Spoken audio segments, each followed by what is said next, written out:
Supreme court ने नए वाहनों के लिए अनिवार्य थर्ड पार्टी बीमा अवधि बढ़ाई। सुप्रीम कोर्ट ने नए निजी कारों के लिए अनिवार्य थर्ड पार्टी बीमा 3 से बढ़ाकर 4 वर्ष तथा 2 पहिया वाहनों के लिए 5 से बढ़ाकर 6 वर्ष कर दिया और IRDAI को इसे तुरंत लागू करने का निर्देश दिया।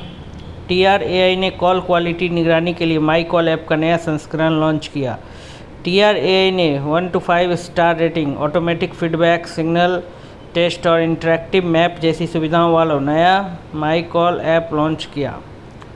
केंद्र ने बाइक एम्बुलेंस के लिए कानूनी ढांचा प्रस्तावित किया। सड़क परिवहन एवं राजमार्ग मंत्रालय ने 2 पहिया एम्बुलेंस को केंद्रीय मोटर वाहन नियम 1989 के तहत अलग आपातकालीन वाहन श्रेणी के रूप में मान्यता देने हेतु मसौदा नियम जारी किए।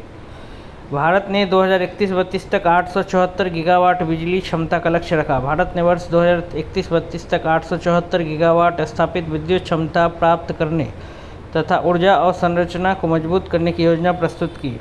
सुप्रीम कोर्ट ने आर्द्र भूमियों के चारों ओर 10 किलोमीटर खनन बफर लागू किया।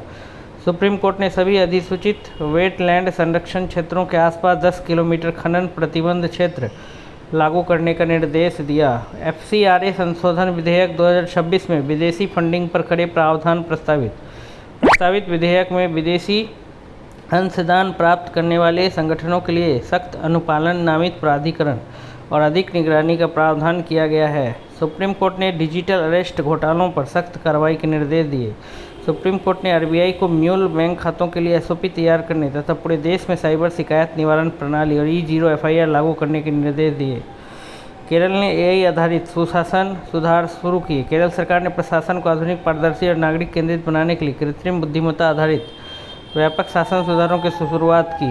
उत्तर प्रदेश ने 59,019 करोड़ रुपए का अनुपूरक बजट पेश किया। उत्तर प्रदेश सरकार ने वर्ष 2026-27 के लिए 59,019.54 करोड़ रुपए का अनुपूरक बजट प्रस्तुत किया, जिसमें 70% से अधिक राशि पूंजीगत व्यय के लिए निर्धारित की गई।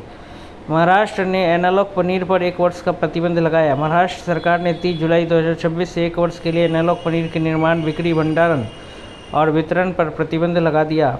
20 वर्ष बाद हिमाचल प्रदेश में हिमालयी शेरों दिखाई दिया। हिमालयी शेरों को लगभग 20 वर्षों बाद कालाटोप खज्जियार वन्यजीव अभयारण्य के निकट रिकॉर्ड किया गया, जिससे संरक्षण प्रयासों को नई मजबूती मिली।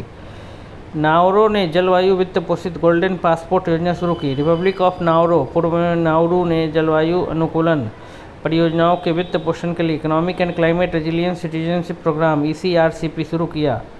भुवनेश्वर में 13वीं ब्रिक्स शिक्षा मंत्रियों की बैठक शुरू। 13वीं ब्रिक्स शिक्षा मंत्रियों की बैठक 5 से 7 अगस्त 2026 तक भुवनेश्वर में आयोजित हो रही है, जिसमें भारत का प्रतिनिधित्व केंद्रीय शिक्षा मंत्री प्रहलाद जोशी कर रहे हैं।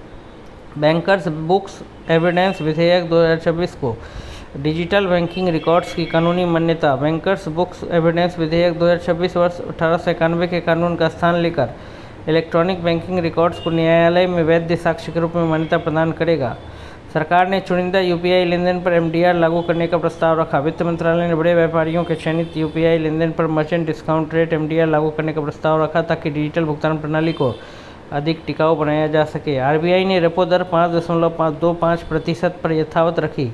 RBI की मौद्रिक नीति समिति ने सर्वसम्मति से रेपो दर 5.25% तथा न्यूट्रल नीति रुख को बरकरार रखा और फाइनेंशियल ईयर 2026-27 के लिए 6.7% GDP वृद्धि तथा 5.0% महंगाई का अनुमान बनाए रखा।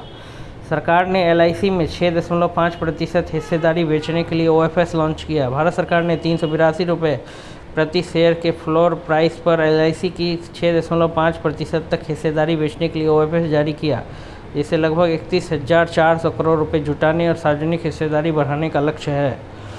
IARC ने 3 सामान्य दवाओं को ग्रुप 1 कार्सिनोजेन घोषित किया। WHO की international agency for research on cancer IARC ने हाइड्रोक्लोरोथियाजाइड, वोडिकोनाजोल और ट्रैकोलिमस को ग्रुप 1 कार्सिनोजेन के रूप में वर्गीकृत किया तथा मरीजों को बिना चिकित्सकीय सलाह दवा बंद न करने की सलाह दी। ICAR ने भारत का पहला स्वदेशी अफ्रीकन स्वाइन फीवर वैक्सीन विकसित किया। ICAR ने MA-104 सेल लाइन आधारित live attenuated African swine fever ASF vaccine विकसित की, जिससे पशुधन सुरक्षा और पशु टीका निर्माण में आत्मनिर्भरता को बढ़ावा मिलेगा।